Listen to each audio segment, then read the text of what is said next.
what's crazy That's is live. it didn't dawn on me until this cover. Yeah.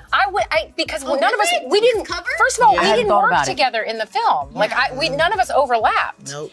So I knew they were in the film and I've seen the film, but it didn't dawn on me. And then when the cover offer, I was like, wait, this is so epic.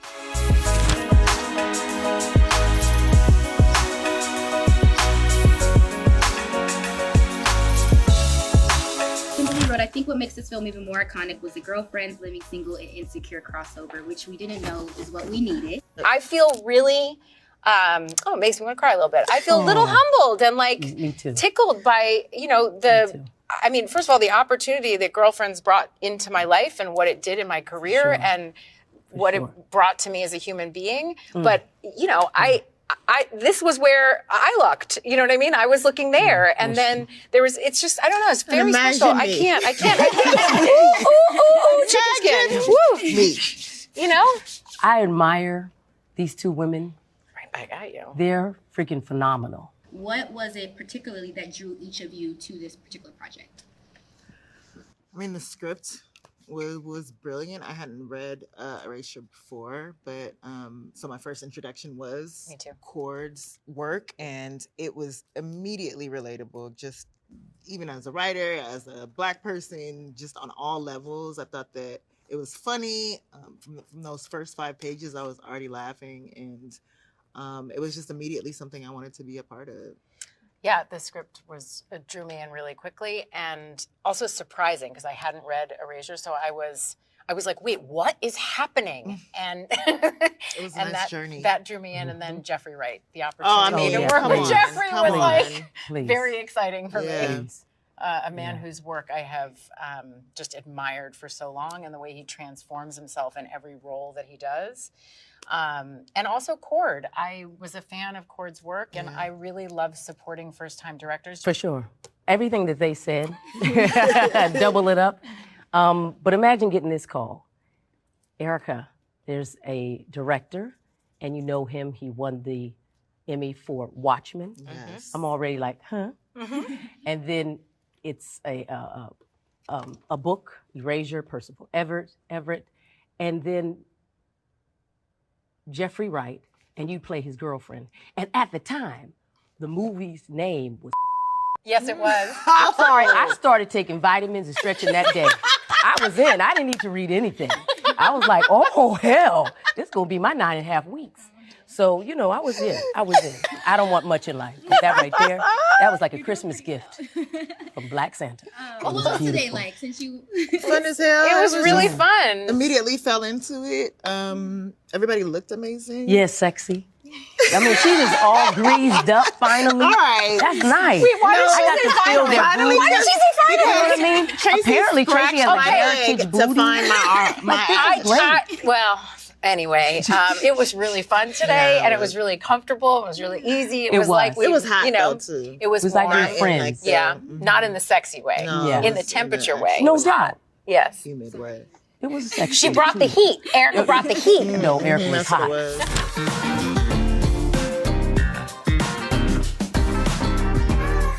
I can answer that question easy. Okay. No. But I have eaten some things on set that I wish I hadn't. I can't. I cannot. I can't. I'm going to say yes because a lot of things have changed, especially, post-strike, all those things. But even pre that, they're budget restraints. And there are certain times when you imagine if I could do so much more creatively if you give me what I had last year, I could just knock it out the park. But beyond that, I think I tend to fight for my creativity. I tend to fight too. I tend to I'm a fighter. I tend to do, no, I'm not doing that. That doesn't feel right. Yeah. I'm the big why girl. Why though? Why are we doing that? It's good to know. Yeah, right? It's good to know. Yeah, but I feel like you need to, especially if it's something that feels compromising, you're like, but what's the why? And then are you actually looking for an answer? You're Yes. like, no matter what answer I get, No, it's still because stupid. I have gotten good answers and I'm like, then I Well, shall. thank you. Yes. When in your career did you feel like you could be confident enough to say, I'm not doing that? I know the moment it happened for me. Come on. Tell me. Tell us. there was a director, and he was probably, well, he thought he was doing right. He wanted to rehearse us in the sitcom I was in, Everyone Knows Me For, over and over and over again. And which one was that? Living Single. Oh. You know. Single. Man. Okay, thank you. You know, aren't they lovely? I love them. I want to kiss them. Okay, you know what? Anyway, and it was a heavy week for me. And I said, no. And this was he's a heavy director. I said, I'm sorry. We can't, because one thing about comedy, you can rehearse it until it's gone. And I think he did it for one reason, because he was nervous. But also, I also think, and I do think that race can play a thing, where he didn't want us to mess up. And I thought, you know, we're individuals, and I get that you're first time on our set, but we've been doing this a while. And so if you're gonna over-rehearse us, you should give us a reason why, she says. But I said no. And then I walked out. And I felt really weird, because I'm my mother's daughter, my father's daughter. I don't want to be rude to anyone. And people show up to work hard.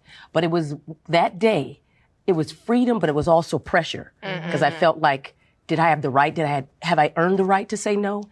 But when I was in my trailer, I talked myself into it and said, no, you've absolutely. And then when we pulled it off, fine. I think he saw. But I was relieved, because the last thing I wanted to do was come and mess it up after I said no. But that was a big deal, to push back on something.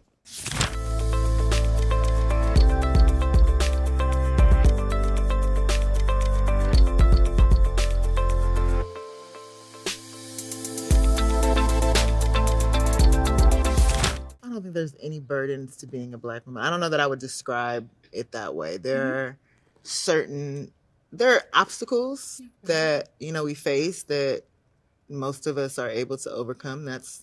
I don't even want to say the magic in us. That's the profound human nature. But to speak to my character, she wanted to come out on top. You know, in my opinion, I felt like she was tired of being slept on. She saw the games being played. She knows that she's an excellent writer, and she was like, you know, fuck it, I'll play the game too. And I think that so much of being a Black woman is sometimes that, of just like, you're gonna try to play me, but I will overcome, and I'll play the game better. And I honestly love that part of it. I think that was one of the things that really drew me to the role. The first thing, though, is that she was a Planned Parenthood abortion doctor.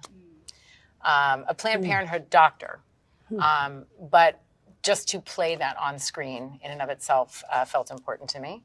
And who Lisa is in Monk's world, and the role that she was left with in her family when her two brothers sort of went off and did their thing, that she took the burden of the family, the responsibility of their mother. And there's that Audre Lorde quote that Black women are asked to or taught to be all things to all people at all times. And I think that is something that I was interested in portraying through Lisa, the responsibility that was on her shoulders and the result of that. I think that Cord's genius was that he recruited collaborators who had already done so much in their individual careers. And they come together as ensemble players, as character actors, but they're all leading people. Like, that's really saying, you know what, if I had my pick and they could say yes, you know, what would I put together? And trust me, when I saw their names, I was like,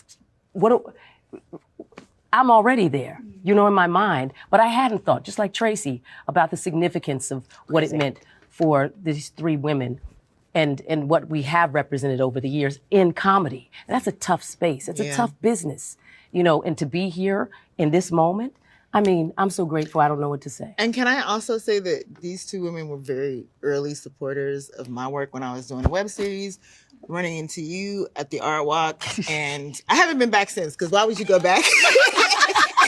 And like, you championing my work, the entire cast running into you at, what was it, like I remember where we were. Yes, yeah. And we, like that, to me, I have that like picture her words still. are the same. It's like, it's so good. The encouragement, those words of affirmation, it just felt, it felt so good to be acknowledged by, you know, people that I look up to, that I grew up watching, that I, aspired to. And so this is such a full circle moment. And It's I'm really, honored. I'm amazed that, also in the script, and I think the three of us are people who have made choices in our careers and have played roles in our careers where we do have a whole life and a whole story. It is not easy as an actress, as a woman, but as a Black actress, to find roles where you are not written in context of something else, where your identity is not because of something, or you're just the setup for, or you establish something and then you're gone and just used in that way. And what Cord did in these split seconds, in these moments that we appear on the screen, is that we are whole people. And it was on the page. And that is, I think we were drawn to the script, but that is a spectacular thing, and it's rare. The theme for our January, February issue is Black love, but for so many of us, our first true love is our girlfriends. Our friends. Each of you represent an iconic character in shows that embody the full identity of Black sisterhood.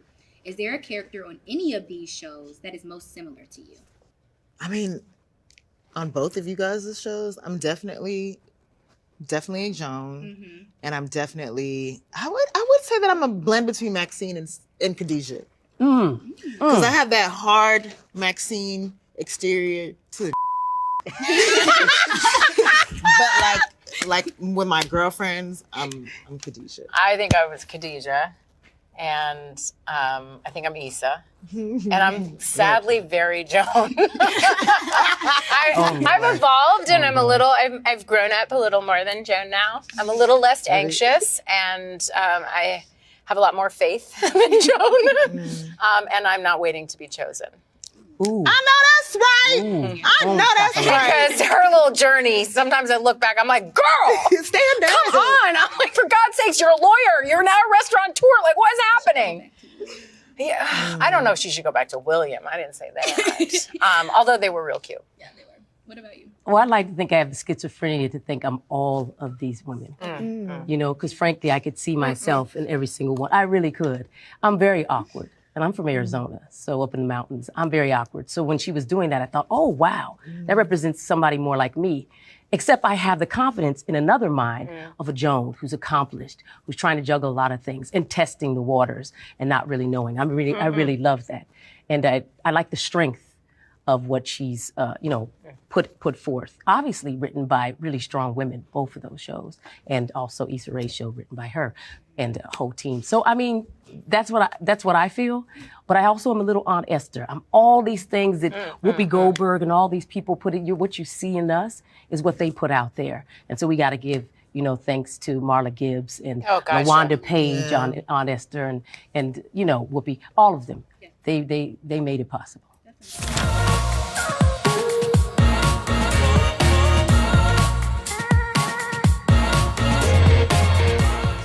It's funny. I mean, I said it a second ago, but the truth is that I don't think I realized while I was playing Joan that for 8 years I was speaking the dialogue of a woman who was waiting to be chosen. Damn. And it took me, which is one of the reasons that publicly I speak so clearly and all the time about that not being a choice for me, and to sort of break that mold, because I think there's, I don't want young girls or boys, but young girls to be taught to grow up dreaming of their wedding. I want young girls to grow up dreaming of their lives, who they want to be and what they want to give to the world. So it was sort of the opposite for me with Joan, although I really loved her clothes. And a lot of them were mine. And I have a lot of them still. So interesting. I think that there's 4 shows about friendships and about sort of the connection between women and how we become each other's chosen families, and the importance of that bond. Yeah. And yet in the world, it's often like, there's competition between women. It's not been my experience. No, I mean, I have to agree. And I think thinking about my own role, like, this show changed my life, and I played a character that was a younger version of myself, or so I thought, and I didn't recognize that I still exhibited these these insecure traits, the lack of confidence in some areas, and doing this show made me so confident, you know, playing this character who was uncertain of herself.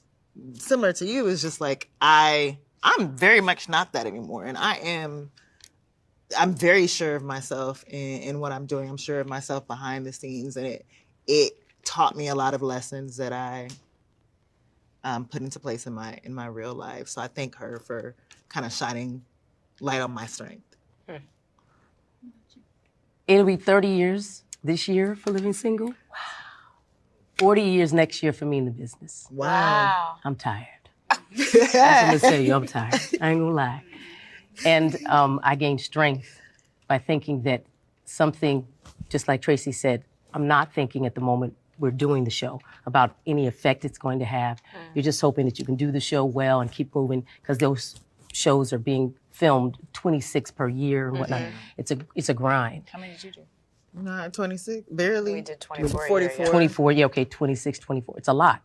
But I have to say, you know, I've also lived long enough to see grown women who have grown up come up to me and said that the character meant something to them, and they went out to leadership, they went into politics, they, you know, pursued, you know, tough careers.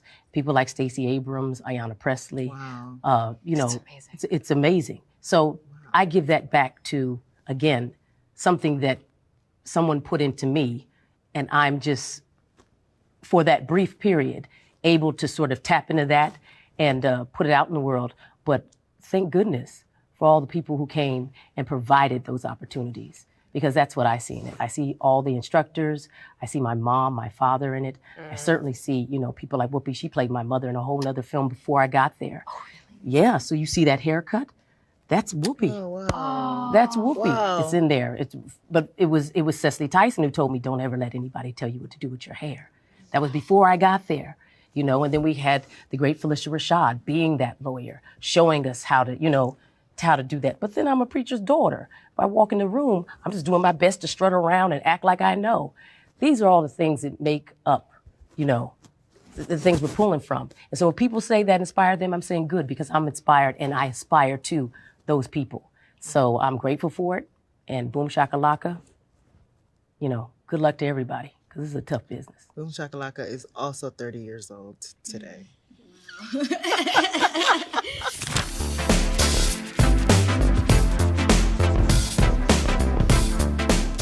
Support it.